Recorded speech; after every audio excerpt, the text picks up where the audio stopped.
দর্শক, শুভ সন্ধ্যা জানিয়ে শুরু করছি সংবাদ প্রকাশের নিয়মিত আয়োজন আমার ভুবন। আজকের এই অনুষ্ঠানে এমন একজন অতিথি আমাদের সাথে যুক্ত হয়েছেন, যাকে আসলে এপার ওপার বাংলায় শুধু নয়, বাংলা ভাষাভাষী সকলেই তাকে এক নামে চেনেন এবং তিনি খুব জনপ্রিয় একজন মানুষ। এবং তার যে নাম, সেই নামের সার্থকতা তিনি রক্ষা করে চলেছেন। তিনি একাধারে অভিনেতা, তিনি আবৃত্তি করেন, তিনি ছবি তোলেন, তিনি সাংস্কৃতিক অঙ্গনের বিভিন্ন শাখায় অবদান রেখে চলেছেন। তিনি আর কেউ নন, আমাদের অতি পরিচিত সব্যসাচী চক্রবর্তী। দাদা, আপনাকে আমাদের এই অনুষ্ঠানে স্বাগত জানাই। আমাদের এই অনুষ্ঠানটি, আমার ভুবন অনুষ্ঠানটি আমরা আসলে সাজাই বা বলতে পারেন যে যেভাবে আসলে আমরা পরিচালনা করি, সেটি হচ্ছে যে আপনার যে ভুবন, সেই ভুবনকে আমরা জানতে চাইবো এবং আমাদের যে যারা দর্শক আছেন তাদের কাছে আপনার ভুবনকে তুলে ধরতে চাইবো। আপনি ব্যক্তি জীবনে আপনাকে সবাই বেনুদা বলে জানে এবং কাছের মানুষ যারা, তারা বেনুদা বলেই চেনেন। তো আমি জানতে চাইবো যে বেনুদা থেকে সব্যসাচী চক্রবর্তী, এই যে একটা যাত্রা পথ, আপনার সব্যসাচী চক্রবর্তী হয়ে ওঠা, সেটা যদি শুরুর দিককার ঘটনাটি আমাদের জানাতেন। দেখুন, সব্যসাচী চক্রবর্তী আমি ছোটবেলার থেকেই। আমার স্কুলে আমার নামকরণ করেন আমার ঠাকুমা, আমার বাবার মা, এবং তিনি ছোটবেলার থেকেই আমার ওই নামেই আমি স্কুলে ভর্তি। কাজেই স্কুলে আমাকে সবাই ওই নামেই চিনত। পরবর্তীকালে অন্যান্য জায়গাতেও লোকে ওই নামেই চিনত, কিন্তু সব্যসাচী চক্রবর্তী অভিনেতা হয়ে ওঠাটা একটা বিরাট লম্বা কাহিনী। তো সেই খুব সংক্ষেপেই বলি, সেটা হচ্ছে যে আমি যখন আমি ছোটবেলার থেকে আমি বাড়িতে দেখেছি নাটকের রিহার্সাল হতে, কারণ আমার বাবা মা সবাই নাটকের মধ্যেই যুক্ত। আমি নাটকের পরিবারের লোক এবং আমাদের সব আত্মীয় স্বজন সবাই নাটকের লোক। নাটকের যারা নাটকের ব্যাপারটা জানেন বা নাটকের ব্যাপারে পড়াশোনা করেছেন, তাদের কাছে এটা খুবই সহজ হয়ে যাবে যদি আমি বলি যে আমার বড় মামার নাম হচ্ছে বিজন ভট্টাচার্য, আমার মেসোমশাইয়ের নাম হচ্ছে সৌম্য মিত্র, আমার মাসি এক মাসির নাম হচ্ছে তৃপ্তি মিত্র, আরেক মাসি গীতা দত্ত, আরেক মেসোমশাই সবিতাব্রত দত্ত, আমার পিসেমশাই যশোন দস্তিদার, আমার পিসি চন্দ্রা দস্তিদার, আমার বাবা জগদীশ চক্রবর্তী, মা মনিকা চক্রবর্তী। এরা সবাই নাটকেরই লোক এবং ছোটবেলার থেকেই নাটক এর সঙ্গে যুক্ত হয়েছি। ছোটবেলার থেকেই বাড়িতে দেখেছি রিহার্সাল হচ্ছে, কিন্তু অভিনয় করতে দেওয়া হয়নি। আমাকে ব্যাক স্টেজের কাজ করতে দেওয়া হতো এবং ব্যাক স্টেজের কাজ করে আমি খুব আনন্দ পেতাম, কারণ এই একটা জিনিস এগিয়ে দেওয়া, সেট তৈরি করা, লাইটের কাজ করা, একদম ছোটবেলায় তো সেগুলো আমার সুযোগ হয়নি। ছোটবেলায় ওই উইংসের ধারে দাঁড়িয়ে থাকতাম, কেউ বেরোচ্ছে, একটা চাদর নিয়ে আবার ঢুকবে, সেই চাদরটা হাতে ধরিয়ে দিতাম। এই ব্যাক স্টেজের কাজ করতে করতে একটা সময় এলো যখন বলেছিলেন যে পড়াশুনো শেষ না করে অভিনয় করতে দেব না, কারণ অশিক্ষিত নেতা হওয়াটা কোনো কাজের কথা নয়। তো যখন আমি কলেজে পড়ি তখন একটা ছোট একাঙ্ক নাটক হয়েছিল আমার বন্ধু তাদেরকে নিয়ে। বাবা নিজেরই নাটক নিজেই পরিচালনা করেছিলেন, সেইটা আমরা মঞ্চস্থ করেছিলাম 1975 সালে। তার আগে পর্যন্ত করতে দেওয়া হয়নি এবং 1975 সালে প্রথম নাটকে অভিনয় করে আমি দেখলাম যে অভিনয়ের থেকে আমার ব্যাকস্টেজের কাজটা করতেই বেশি ভালো লাগে। পরবর্তীকালে এরকম নাটক করতে করতে একসময় কলকাতায় চলে আসি। বাবার মৃত্যু হয়, মাকে নিয়ে কলকাতায় চলে আসি। কলকাতায় এসে আমি আমার পিসেমশাইয়ের নাটকের দল চারবাক বলে, তার সঙ্গে অভিনয় শুরু করি। কিন্তু ব্যাকস্টেজের কাজটাই প্রধানত করতে পছন্দ করতাম। হঠাৎ করে একটি টেলিভিশন কোম্পানি শুরু হয়, অডিও ভিডিও কোম্পানি। যে অডিও ভিডিও কোম্পানিতে আমি টেকনিক্যাল কাজ করব বলেই ঢুকেছিলাম, শেষ পর্যন্ত আমাকে অভিনেতা করে দেওয়া হলো। এবং আমি মনে প্রাণে চেয়েছিলাম যে লোকে সেটা রিজেক্ট করে দিক। আমাকে বর্জন করুক যে মোটেই ভালো অভিনেতা নয় হিসেবে। কিন্তু সেটা হয়নি, হলো উল্টো। লোকে এত প্রশংসা করল যে শেষ পর্যন্ত আমি আটকে গেলাম এবং আমি পার্বণ সেই সিরিয়াল অভিনেতা মানে হয়ে গেলাম। না, 'তেরো পার্বণ' ছিল ২য়। ১ম টা ছিল দ্বিতীয়। বাংলা গল্প বিচিত্রা।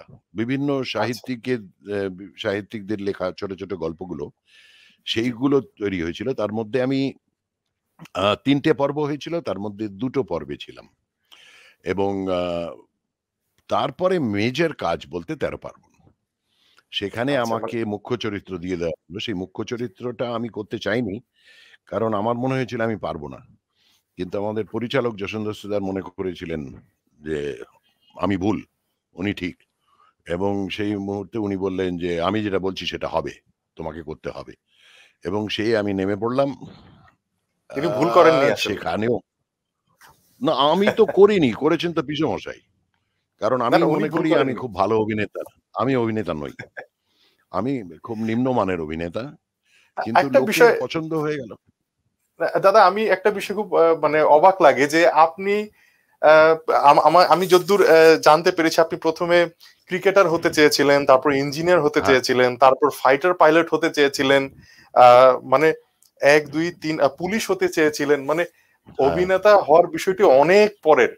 কিন্তু অনেক, আপনার অনেক পরে। পরিচিতি পরিচিতি যখন আমি অভিনেতা হিসেবেই। হ্যাঁ, যখন আমি কিছুই হতে পারিনি তখন অভিনেতা হয়ে গেলাম।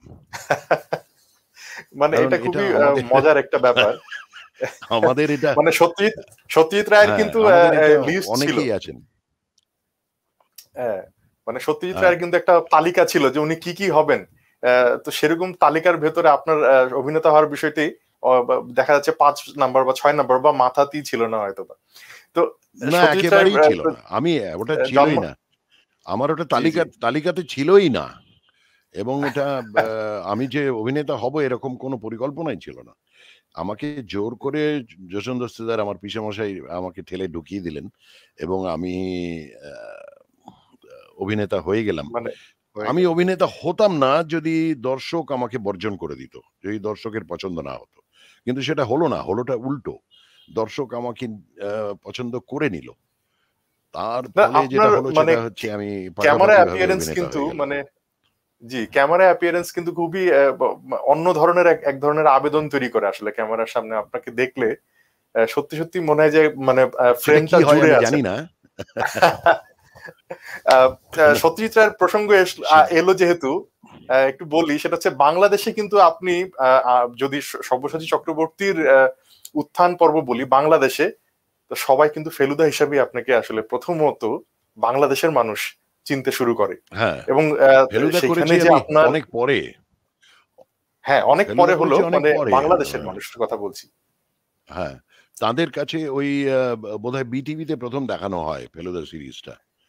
এবং হ্যাঁ, সেটা দেখানোর ফলে আমার পরিচিতিটা হয়ে যায়।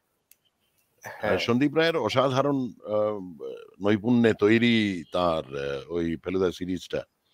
আ যেটা এখানের লোকেদের খুবই ভালো লেগেছিল এবং বাংলাদেশেও তাই। লোকজন যেই পছন্দ করে নিল আমি অ্যাকসেপ্টেড হয়ে গেলাম। না সেটাই মানে এটা খুবই একটা চমৎকার বিষয় যে আপনি এরপরে কিন্তু কাকাবাবু মানে এই যে গোয়েন্দা সিরিজ করার বিষয়ে মানে আপনার একটা দেখা যাচ্ছে যে মানুষের আগ্রহ রয়েছে গোয়েন্দা সিরিজে আপনাকে নায়ক চরিত্রে দেখা। মানে এই বিষয়টিকে আপনি কিভাবে আসলে দেখেন যে এই চরিত্রের ভেতরে কি আসলে আপনি নিজেকে আবিষ্কার মানে করেন কিনা? না আমার একটু শক্তপোক্ত চরিত্র করতে ভালো লাগে। আমার হচ্ছে আমার চেহারাটাও তো একটু রুক্ষ। আম আমি ঠিক হিরো মেটেরিয়াল নই। যেটা না, না একটা এটা ভুল। আ এটা ভুল। একটা মানে মানে একটা হলিউডে ৪০ এর পরে চেহারাগতভাবে কিন্তু একটা নায়ক হয়। না, নায়ক অন্যভাবেও হয়। হলিউডে বা বলিউডে যে ধরনের ছবি হয়, তাতে আ একটু কঠিন চেহারার লোকজন হতে পারে। কিন্তু খুব সুন্দর দেখতে আ লোকজন কিন্তু বাংলা ছবির ক্ষেত্রে আ তাদেরকে নেসেসারিলি সুন্দর দেখতে হতে হবে। সুদর্শন হতে হবে। তো সেটা তো আমি মোটেই নই।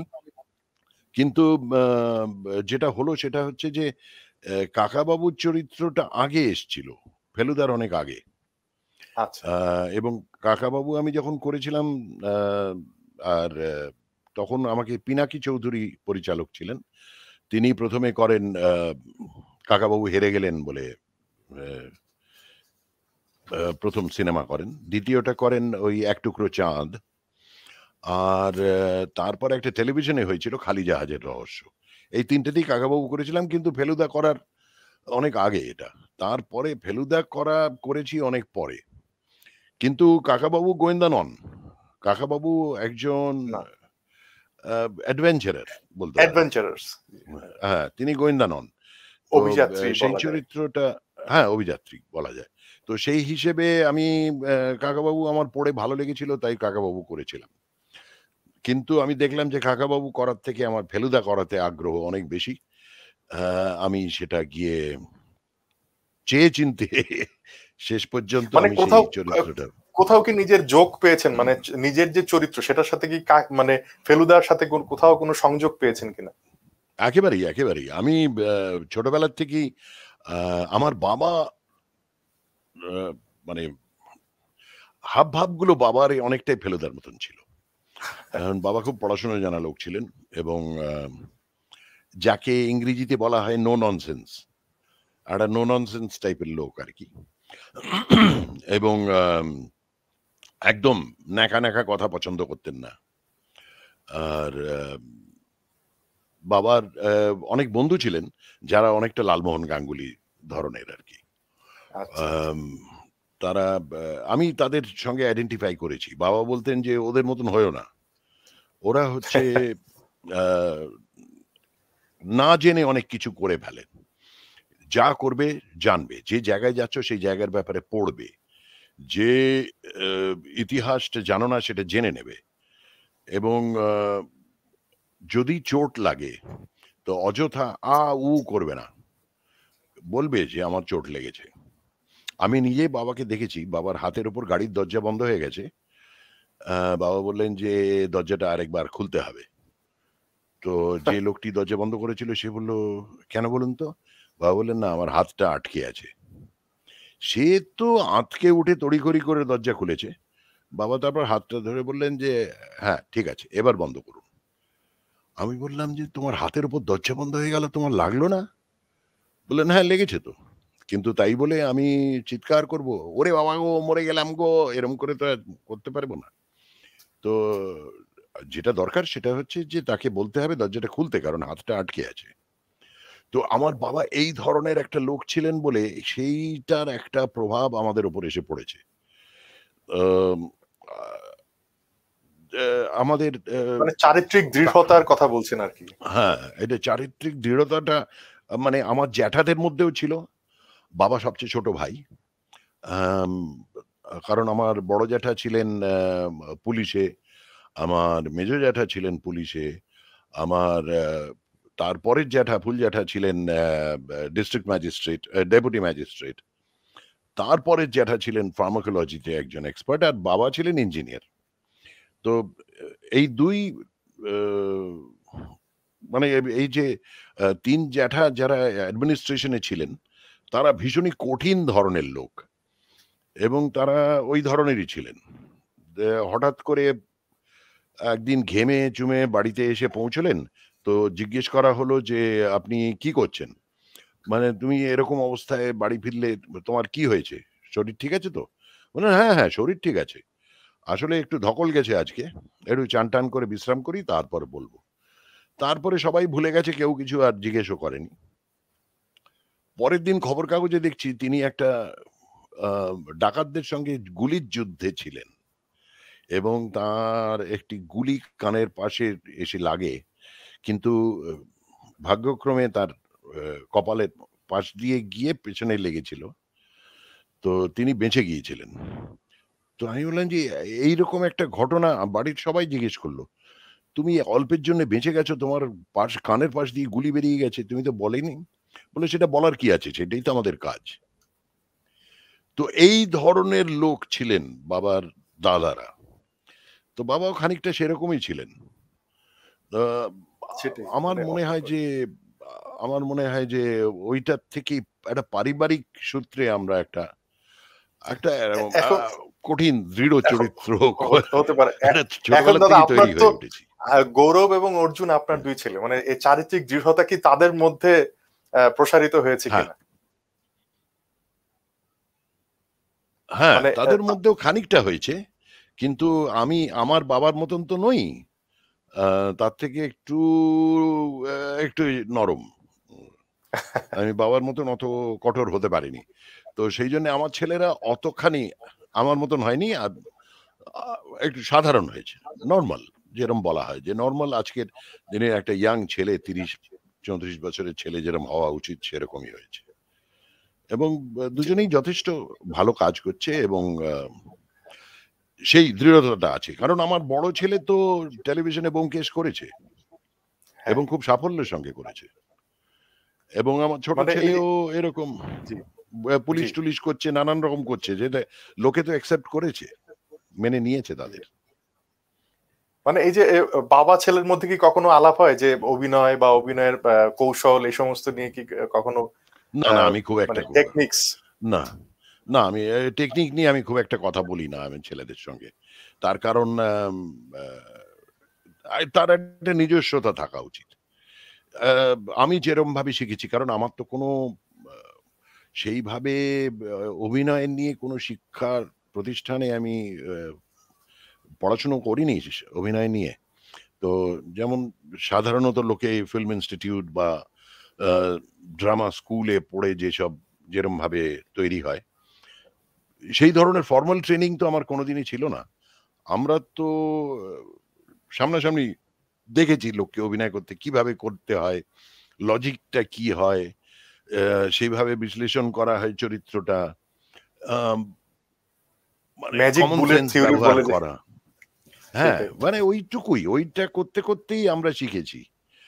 কাজেই আমি যেহেতু খুব কোয়ালিফাইড একজন অ্যাক্টর নই, কাজেই আমার মনে হয় না যে আমার ছেলেদের খুব একটা শেখানো উচিত। এটা তারা দাদা নিজের আপনার থেকে বিনয়। যা করবে সেটাই ভালো। এটা আপনার বিনয়। আহ, দাদা আমি জানতে চাবো যে এই যে অভিনয়ের ফাঁকে ফাঁকে বা আমি যদি ভুল না করে থাকি, আপনি বোধহয় ফটোগ্রাফিটাও ভীষণ রকম ভালোবাসেন এবং সুযোগ পেলেই ওয়াইল্ড ফটোগ্রাফি করেন। হ্যাঁ, তো এই যে এই এই এই কোভিড হ্যাঁ, তো চলছে আসলে, হ্যাঁ, হুম, এই করোনার মধ্যে হ্যাঁ, আসলে আপনি মানে বেরোতে পারছেন না, আপনার কি দম বন্ধ একেবারেই না। লাগছে? ভীষণ খারাপ লাগছে। কারণ আমরা প্রায় বছরে ৩ বার ৪ বার করে বাইরে যাই। যেতাম ২০২০ র আগে পর্যন্ত। ২০২০ ফেব্রুয়ারি মাসে আমরা গিয়েছিলাম একটু পাহাড়ে। আম অনেক জঙ্গল হয়ে গেছে। এবার একটু পাহাড়ে গিয়ে একটু বিশ্রাম করে আসি। এই গাড়ি নিয়ে আ বাঘের পেছনে না দৌড়ে একটু বিশ্রাম করি।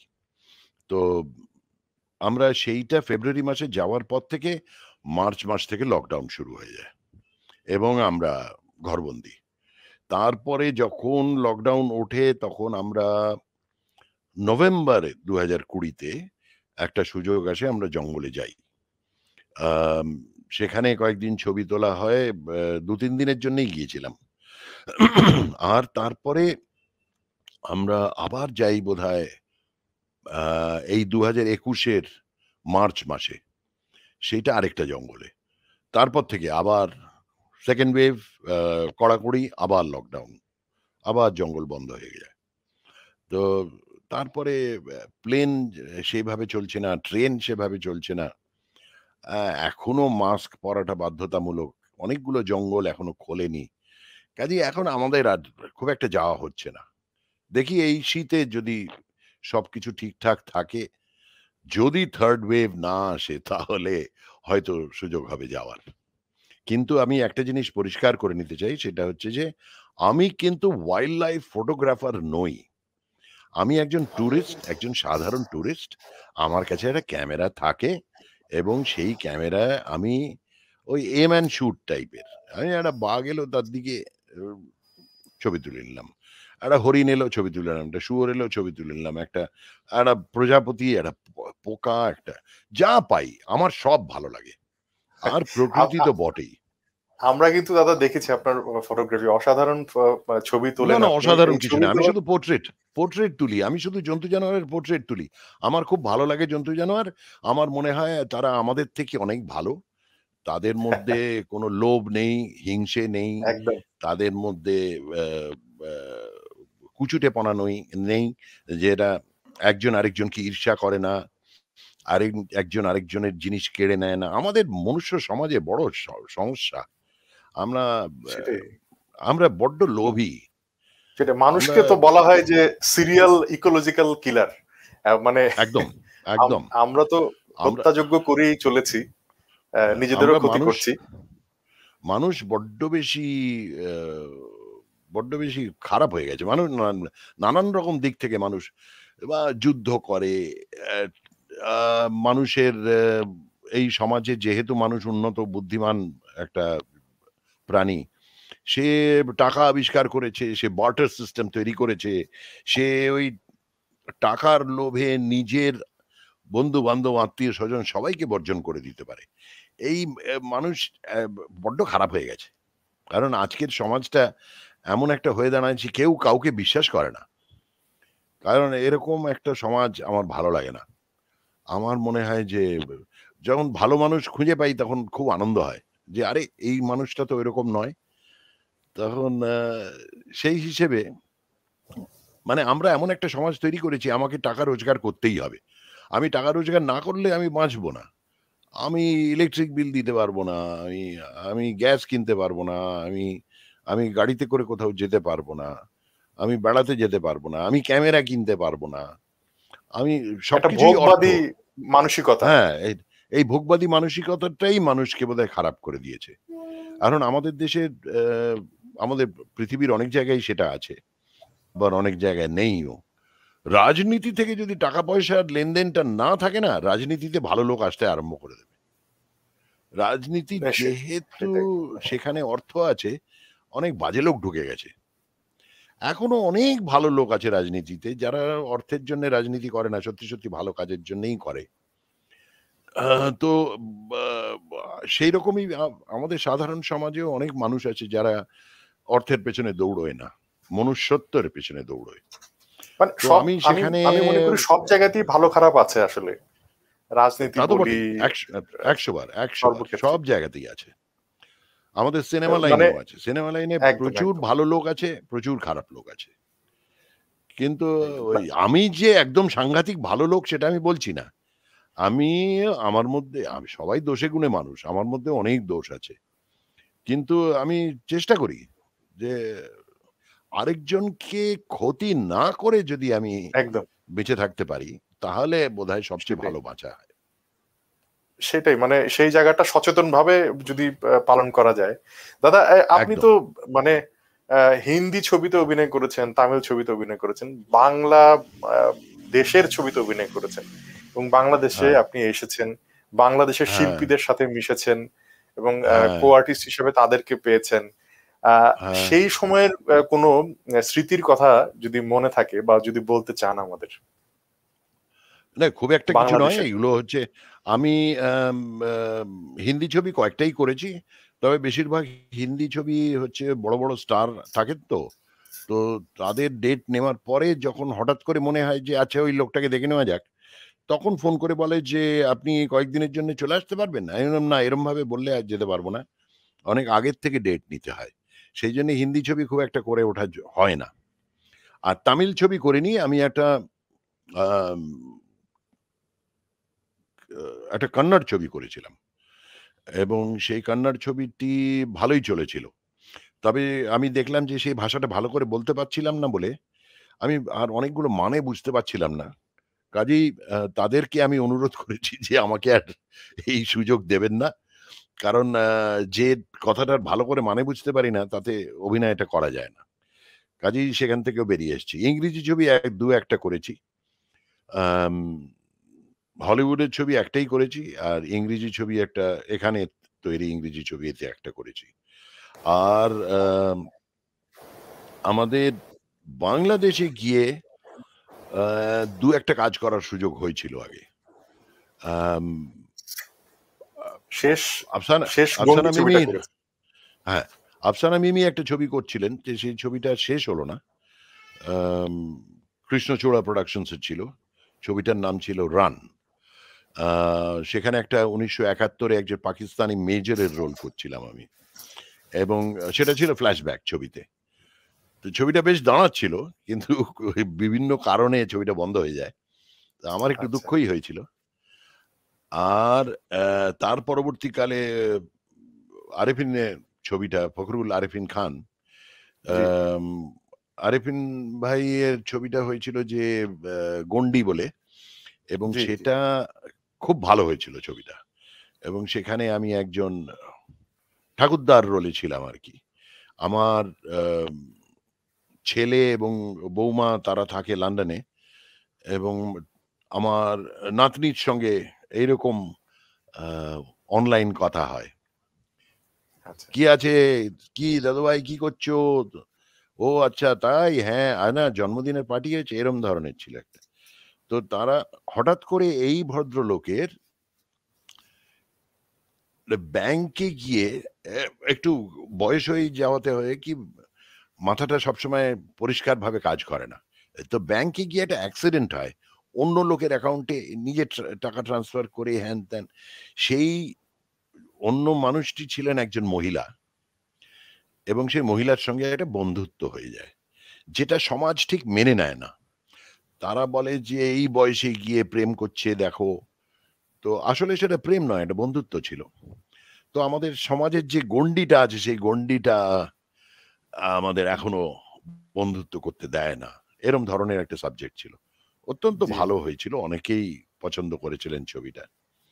এবং জি এছাড়াও আমি আরো বাংলাদেশের ছবি করেছি। আমাদের জয়েন্ট প্রোডাকশন এর ছবি করেছি। আমি আম শাকিবের সঙ্গে ২ টো ছবি করেছি। একটাতে শাকিবের বাবা হয়েছিলাম। আরেকটাতে আমি একটা নিউজ চ্যানেলের বোধহয় চিফ হয়েছিলাম। সে দুটোই এখানে হয়েছিল অবশ্য। কলকাতায় হয়েছিল। আর হ্যাঁ, আর একটা ছবি করেছিলাম, যেটাও খানিকটা বাংলাদেশে হয়েছিল, খানিকটা এখানে হয়েছিল। আমার ঠিক মনে পড়ছে না, সেটা বহু আগে। তবে আমার বাংলাদেশ যেতে খুব ভালো লাগে, কারণ আমরা তো অরিজিনালি ওদিককারই। আমাদের আদি বাড়ি ছিল সে বহু পুরুষ আগে।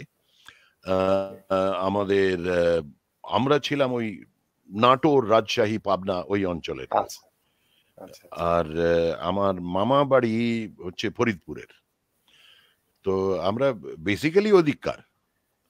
তো কিন্তু বহু জেনারেশন আগে আমরা এদিকে চলে আসি। তো কাজের সূত্রে। তো তারপর থেকে আমরা ভারতবাসীই হয়ে গেছি আরকি। তো না ১৯ আসলে হ্যাঁ, সবাই তো আমরা পৃথিবীবাসী আসলে, মানে এটা পৃথিবীবাসী। আমরা সবাই পৃথিবীবাসী। মানচিত্র দিয়ে সেটা তো আমি এক ধরনের বাংলাদেশে যখন রিপ্রেজেন্ট যাই করছে। তখন আমি এটা নোটিস করি যে ওখানকার লোকজন আমাকে আমাকে কতখানি পছন্দ করে, সেটা আমি টের পেয়েছি। জি, তা তো সেটা অবশ্যই। মানে আনন্দের আপনি বিষয়। বাংলাদেশে ভীষণ জনপ্রিয়, এবং জনপ্রিয় বলতে ২ ধরনের ব্যাপার আছে কিন্তু। আমি যেটা মনে করি সেটা হচ্ছে যে, এক ধরনের জনপ্রিয়তা হচ্ছে যে তারকা, এক ধরনের দূরত্ব থাকে। মানুষ ছুঁয়ে দেখতে চায় যে সে সত্যি, সত্যি আকাশের তারকা কিনা। কিন্তু আপনার বেলা যেটা বলবো হুম, সেটা হচ্ছে যে, আপনাকে কিন্তু আপন মানুষ মনে হয়। সেই ধরনের তারকা। মানে আছে না যে কোনো দূরত্ব নেই, এরকম মনে হয়। তো আমাদের দেশের মানুষ আপনাকে সেইভাবেই আসলে গ্রহণ করেছে, সেটা অন্তত আমি বলতে পারি। না আমার আমার দাদা আমি আমার আমার হ্যাঁ, জি, আমার ব্যক্তিগত জি। ব্যবহারটাই তাই। আমি কিন্তু ওই সেইরকম একটা ধরা-ছোঁয়ার বাইরে মানুষ নই। আমি আমার এখানেও তাই, এদেশেও তাই। বাংলাদেশেও তাই, এখানেও তাই। আমি সাধারণের সঙ্গে মিশি। জি। মানে সাধারণের ভেতর অসাধারণ। আমি দাদা একটা ব্যাপার জানতে চাইবো, এটা শেষের দিকে আমরা। সেটা হচ্ছে যে, হ্যাঁ, আপনি যেহেতু ইন্ডাস্ট্রিতে অনেকদিন ধরে আছেন, হ্যাঁ, কলকাতা এবং আ আ বোম্বেতে কাজ করেন, মুম্বাইতে কাজ করেছেন, এবং আরো বিভিন্ন ইন্ডাস্ট্রিতে কাজ করেছেন। ঢাকায় ইন্ডাস্ট্রিতেও কাজ করেছেন। তো হ্যাঁ। আমি জানতে চাইবো না যে আ কোন ইন্ডাস্ট্রি ভালো, কোন ইন্ডাস্ট্রি খারাপ, সেটা না। আমি জানতে চাইবো যে সামগ্রিকভাবে এই যে চলচ্চিত্রের যে অবস্থা দাঁড়িয়েছে, যে এক ধরনের এখন মানুষ কিন্তু ঠিক স্টারডম বলতে পারে, তারকা নির্ভর ছবি নয়, মানুষ এখন গল্প নির্ভর ছবি বানাতে চায়। সেখানে আবার শুধুমাত্র বাণিজ্য নয়, কিছুটা শিল্পও যোগ করতে চায়। তো এই যে এক ধরনের মাঝামাঝি একটা জায়গা দিয়ে চলছে সবাই, এই যে ট্রেন্ড বা আমি বলবো এক ধরনের সংস্কৃতি শুরু হয়েছে, এটাকে আপনি কিভাবে ব্যাখ্যা করবেন? আমার মনে হয় এটা একটা ট্রানজিশন। এটাকে ইংরেজিতে এটা একটা ট্রানজিশন, আমি বাংলায় কি বলবো বুঝতে পারছি না। একটা চলার পথে একটা পরিবর্তন আসতে, আসতে থাকে। যেমন সবকিছুই এই জগতে সবকিছুই পরিবর্তনশীল। কাজেই মানুষের সমাজ যেমন আস্তে, আস্তে পরিবর্তন হয়ে যাচ্ছে। আগে কি আমরা এরম ভাবতে পারতাম যে এরম একটা ল্যাপটপের সামনে বসে আমি আর আপনি কথা বলছি? যে একটা ফোনে আমরা কথা বলতে পারি? যে আমি অ্যা দুটো ২-৩ বার টিপে আমি এখান থেকে আমেরিকা অব্দি কথা বলতে পারি, পৃথিবীর অন্যদিকে। তো এই টেকনোলজিটা বাড়তে, বাড়তে মানুষের সমাজও পাল্টে গেছে। তো সেইরকমভাবে টেকনোলজি বাড়তে, বাড়তে সিনেমার একটা প্রবর্তন হয়েছে। এবং এই হতে, হতে সিনেমার এখন ব্যাপার হয়েছে কি, আগেকার দিনের যে সিনেমা হতো, সেই সিনেমাটা হচ্ছে আমাদের সমাজের মধ্যে সীমাবদ্ধ। কারণ আমাদের সমাজ তখন বাইরের ছবি দেখেনি কোনোদিন। তারা টেলিভিশন কি সেটা জানতো না। তারা বিদেশে কি ধরনের ছবি হয়, কি ধরনের প্রোগ্রাম হয় কিছুই দেখেনি কোনোদিন। তখন এক ধরনের ছবি পছন্দ করত। এইবার যখন সাধারণ মানুষ এক্সপোজড হতে আরম্ভ করলো যে বিদেশে এই ধরনের কাজ হয়। ফ্রেঞ্চ ফিল্ম, জাপানিজ ফিল্ম, আ বা ব্রাজিলিয়ান ফিল্ম, এইগুলো দেখার পর থেকে অ্যাম লোকের আ চিন্তাধারাটা পাল্টাতে আরম্ভ করল। যে এই ধরনের ছবি তো হয়। এই ধরনের সেই ধরনের নাটকও দেখা যাচ্ছে আজকে। টেলিভিশনে, আ মঞ্চে, বড় পর্দায়, এখন ওটিটি। এখন আপনার কাছে কিছুই আর আটকে নেই। ইন্টারনেটে আপনি যা ইচ্ছে তাই পাবেন। তো সবকিছু যখন একটা মানুষের মধ্যে আসতে থাকে, তখন মানুষের চিন্তাটাও পাল্টাতে থাকে। এবং সেই চিন্তার পরিবর্তনের থেকে আস্তে, আস্তে সিনেমা প্রত্যেকটি শিল্পেরও আকার পাল্টাতে থাকে। তাদের ধরনগুলো পাল্টাতে থাকে। আগেকার দিনে যে ধরনের পেইন্টিং হতো, রিয়ালিস্টিক পেইন্টিং, তার থেকে এসছে মডার্ন আর্ট, তার থেকে এসছে সাররিয়ালিস্টিক আর্ট, পেইন্টিংস। এখন তো নানান ধরনের হয়। এখন একটা পেইন্টিং এক্সিবিশনে গেলে অ্যাবস্ট্রাক্ট হয়ে গেছে। মাথা ঘুরে যায়। মানে সে এত রকম পেইন্টিং কোনটা ছেড়ে কোনটা দেখবেন। কারণ মানুষ আরো বেশি চিন্তা করার সুযোগটা পেয়েছে। অনেক রকম ভাবছে। এত রকম বই আপনার কাছে পৌঁছে গেছে। আগে তো কিছুই ছিল না। আমাদের দেশের বইয়ের ছাড়া আর কিছু বই ছিল না। কালে ভদ্রে এক আধজন কেউ বিদেশে গেলে হয়তো কয়েকটা বই এনে দিত। আর তো কিছু ছিল না। এখন আস্তে, আস্তে এই পরিবর্তন যেটা হবে, এই পরিবর্তনের একটা ট্রানজিশন একদম আউট অ্যান্ড আউট কমার্শিয়াল ছবি এবং out and out art film যেটা, তার মাঝামাঝি একটা মেইনস্ট্রিম থেকে একটু সরে আর্ট ফিল্ম থেকে একটু কমার্শিয়ালাইজ করে যে ধরনের ছবি আমরা হলিউডে দেখে থাকি। আর ভালো কনটেন্টও আছে, একটু আর্ট ফিল্ম ঘেঁষা ট্রিটমেন্টও আছে। অথচ গল্পগুলো খুব সাধারণ কমার্শিয়াল গল্প। এইগুলোর থেকেই আস্তে, আস্তে নানান রকম ছবি তৈরি হচ্ছে। এখন মানুষের চিন্তা তো এন্ডলেস, তাই আমি বলব যে এর কোনো শেষ নেই। কাজেই সেটাই, মানে আগামী এখন দিন জনরাও মিশিয়ে, মিশিয়ে দেয়া হচ্ছে। থ্রিলারের সাথে একদম, হরর, একদম। হররের সাথে ড্রামা, মানে এটার কোনো সবকিছু। আসলে শেষ নেই। না, একদমই তা নেই। এটার কোনো আ সীমাবদ্ধতা নেই, সেইজন্যে বলছি। আপনার কি কোনো ব্যক্তিগত পছন্দ অপছন্দ আছে যে আমি এই জনরাতে কাজ করতে পছন্দ করি? নাকি না, না, না। যেকোনো ভালো চরিত্র হলে? হ্যাঁ, হ্যাঁ। আমি সব রকম জিনিস পছন্দ করি। আমার কমার্শিয়াল ছবিও ভালো লাগে। আমার উম আ এমনি আউট অ্যান্ড আউট বাচ্চাদের ছবিও ভালো লাগে। আমার খুব কমপ্লিকেটেড আ surrealistic ছবিও ভালো লাগে। এই তো যেমন ক্রিস্টোফার নোলানের 'টেনেট' দেখেছেন কি? জি, জি, জি, জি। মানে এত কমপ্লিকেটেড একটা ছবি শুরুতে খুব যে নেগেটিভ ২ টো রিভিউ ছিল, টাইমলাইন চলছে এখন একসঙ্গে। পজিটিভ। একটা ফরওয়ার্ড, হ্যাঁ, একটা হ্যাঁ। ফরওয়ার্ড, একটা ব্যাকওয়ার্ড। এইটা একদম, এটা একদম। কি করে হয়? একটা ছবির মধ্যে ২ টো টাইমলাইন একসঙ্গে চলছে। লোকে তো গুলিয়ে গেছে পুরো। কিন্তু এটাও তো একটা এক্সপেরিমেন্ট। একদম। কিন্তু এই ধরনের ছবি যেগুলো মাথার উপর দিয়ে বেরিয়ে যায়, এরকম অনেক ছবি আছে যে আমি দেখলাম, আমি কিছুই বুঝলাম না। কিন্তু সেটার মধ্যেও একটা এক্সপ্রেশন আছে যেগুলো বোঝা যায়। সেটা আবার সময় নিয়ে খেলা। আমাদের ক্রিস্টোফার নোলান কিন্তু সময় নিয়ে খেলেন। এর আগে ইনসেপশন ছিল। একদম। ইনসেপশনও একই ব্যাপার দেখেছি। ইনসেপশনও তাই ছিল। আমাদের এখন হয়েছে কি, আমার একটু অ্যানিমেশন ছবিও খুব ভালো লাগে বাচ্চাদের। আম ভীষণ, ভীষণ পছন্দ করি আমি। কারণ কণ্ঠ ছোটবেলা দিয়েছেন থেকে কি? হ্যাঁ? কণ্ঠ দিয়েছেন অ্যানিমেশন ফিল্মে কোনো অ্যানিমেশন হ্যাঁ, ফিল্মে? বহু। এখন আমাদের এখানে একটা টেলিভিশন আমাদের ওই মহাকাব্য, মহাভারত বলে যেটা আছে, আচ্ছা। সেই মহাভারতের গল্প হচ্ছে অ্যানিমেশনে। আম এটা প্রতি রোববার দিন বোধহয় দুপুরবেলা না কখন দেখানো হয়। ওটা বেসিক্যালি বাচ্চাদের জন্যই। কিন্তু বড়রাও দেখছে। আচ্ছা। তো সেইখানে আমি ওই ন্যারেটর কাম আ প্রপিতামহ, যে সে আচ্ছা, আচ্ছা। তার তার চরিত্রে ভয়েস ওভার করছি। বেশ গম্ভীর গলা করে একটা। আ জি। ঠিক আছে। ওগুলো আমার অ্যানিমেশন ভীষণ ভালো লাগে। এটা বলে কোনো লাভ নেই। আমার ১ নম্বর ফেভারিট যদি বলতে হয় তাহলে অ্যানিমেশন ছবি। কারণ আচ্ছা, অ্যানিমেশন আচ্ছা। ছবিতে এমন অনেক কিছুই করানো যায়, যেগুলো বাস্তবে করানো যায় না। দাদা আপনি কি মানে বা আবৃত্তি করেন মানে না, আপনি নিয়মিত? একদম ১ম এই বললেন যে আমি আবৃত্তিকার। আমি কিন্তু আবৃত্তি করি না। আমি কবিতা পাঠ করি না, আবৃত্তি করি না, একদমই নয়। আমি ওটা শিখিনি।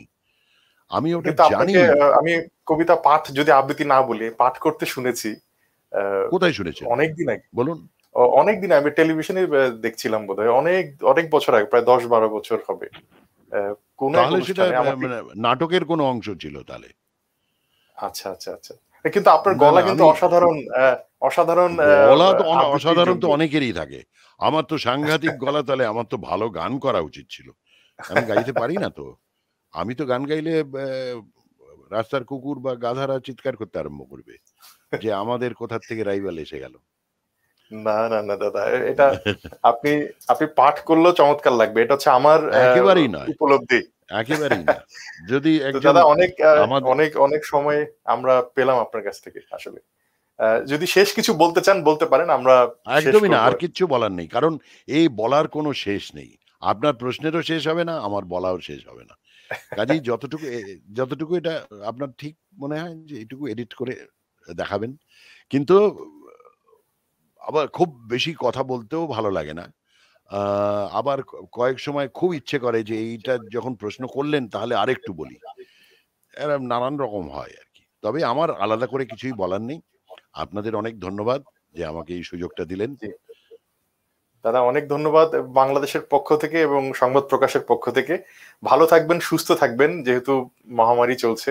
অ্যা নিশ্চয়ই আমরা আবার আপনাকে পাবো সামনে হ্যাঁ, তবে এইটা অন্য একটা কোনো কথা জানিয়ে রাখি যে এটা বাংলাদেশে বাংলাদেশে বেরিয়ে গেছে, তবুও বলছি যে আ আরেফিনের যে নতুন ছবিটা হতে চলেছে, তাতেও আমার একটা চরিত্র আছে। বাহ! কাজেই আবার হয়তো বাংলাদেশ যাব। জি, আমরা আশা করি যে আবার আপনাকে আমরা আমাদের মধ্যে দেখতে পাবো। ধন্যবাদ। নিশ্চয়ই। দর্শক আপনারা যারা এতক্ষণ সব্যসাচী চক্রবর্তীর কথা শুনলেন এবং আমাদের সঙ্গে ছিলেন, তাদেরকে ধন্যবাদ জানিয়ে শেষ করছি। সবাইকে শুভরাত্রি।